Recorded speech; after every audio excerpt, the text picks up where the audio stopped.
Pagtuo, taliwala sa pandemya. DXDC Holy Week Special 2021.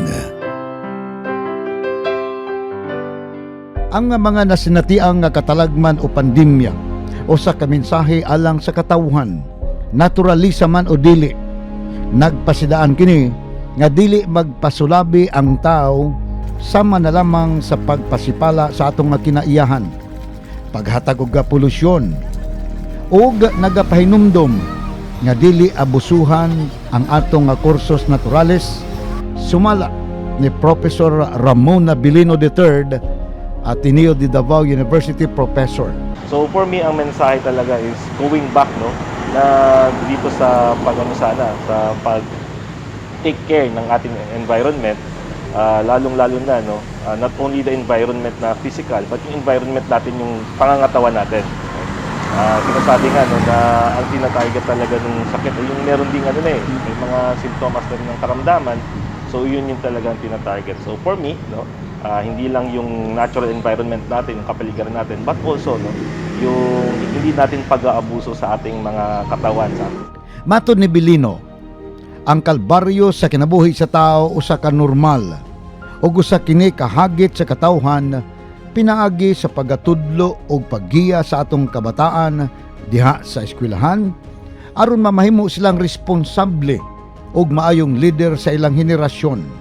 So for me, itong sufferings, no, itong sacrifices na nangyayari sa atin ngayon, unang-una pwede siya maging challenge, no, para to make ourselves better, to make ourselves stronger, no, na ito nararanasan natin ngayon, it will build our character, our personality. So pwedeng ganon.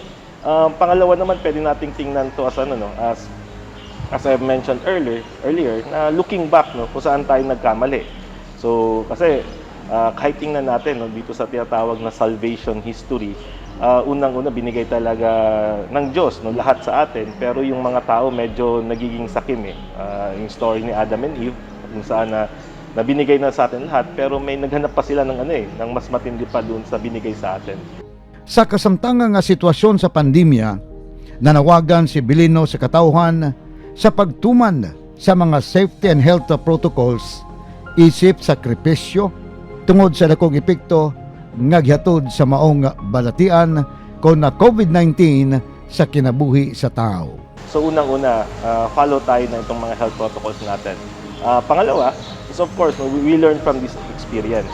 So kung meron tayong ginawa na we think, no, pagmamalabis, no, sa ating environment, sa ating katawan, hopefully, no, mabago natin ito. And para kasi ang expectation natin, hindi lang ito yung mararanasan natin, no? Ito maybe is one of the challenges for this decade, for this generation, but for the next generations to come, baka meron pang mas matindi pa dito. So ang sunod na sunod na challenge sa atin would be preparation. How do we prepare ourselves, no? Na-notice natin itong sa ngayon, no, parang hindi talaga tayo prepared. Hindi lang yung Pilipinas, but yung buong mundo hindi talaga naka-prepare. Alang sa DXDC Holy Week Special 2021, Radyoman Bernard Pantaleon, Tatak RMN. Pagtuo, taliwala sa pandemya.